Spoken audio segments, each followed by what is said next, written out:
Hare Krishna. Aujourd'hui, je suis à Fontevraud-l'Abbaye, un petit village aux confins de l'Anjou, du Poitou et de la Touraine en France. Fontevraud-l'Abbaye. Pourquoi l'abbaye? Tout simplement parce qu'en 1101, Robert d'Abricel, un moine d'origine de Bretagne, est venu s'installer avec ses disciples dans cette région pour construire un monastère. Il a été responsable du monastère de 1101 à 1115. Et ensuite, la particularité de ce monastère, c'est que ce monastère a toujours été sous la responsabilité d'une femme. La première femme s'appelle Pétronille de Chamillier. Il y a eu 36 abbesses dans ces monastères. Ce monastère était divisé en 4. 3 monastères étaient pour les femmes et un monastère pour les hommes. Et si nous rentrons dans l'abbaye,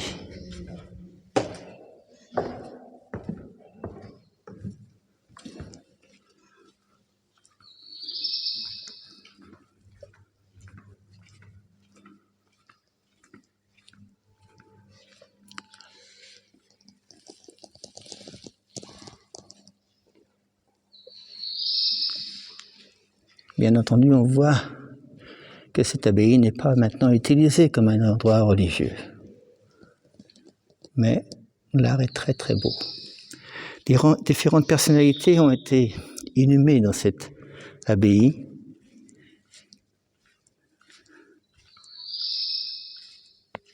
Comme Isabelle d'Angoulême, qui était l'épouse de Jean Santerre, la reine d'Angleterre, en 1246. Comme également Aliénor d'Aquitaine, reine de France et d'Angleterre, en 1204.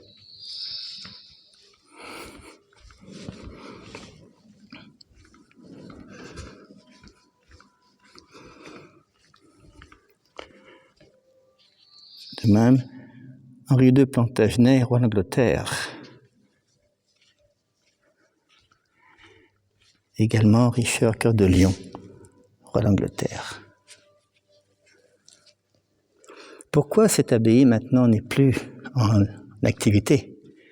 Tout simplement parce qu'en 1789, lors de la Révolution française, beaucoup d'abbayes en France ont été arrêtées. Ici, à Fontevraud, c'est en 1792 que tout s'est arrêté ici. La dernière abbesse a quitté le lieu et est tout simplement partie.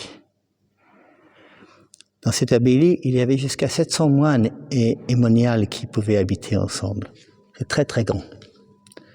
Et ensuite, certaines parties ont été vendues et Napoléon a décidé en 1804 de transformer cet endroit en prison.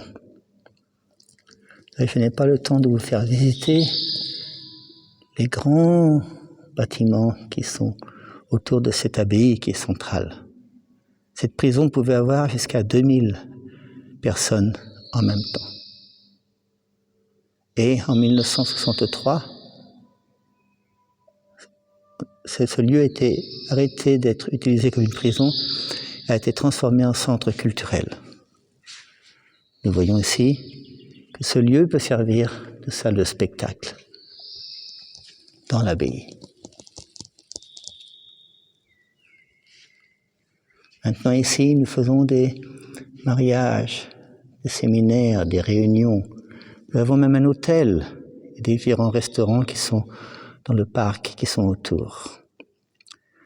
On peut tirer de cet endroit plusieurs enseignements. Tout d'abord, que tout ce qui naît a une fin. Un lieu peut être créé, devenir un lieu spirituel, un lieu religieux comme ici, et ensuite, par les arrangements de la vie, du monde, se transformer en lieu profane. C'est une distinction entre le mot tirtha et le mot dham en sanskrit.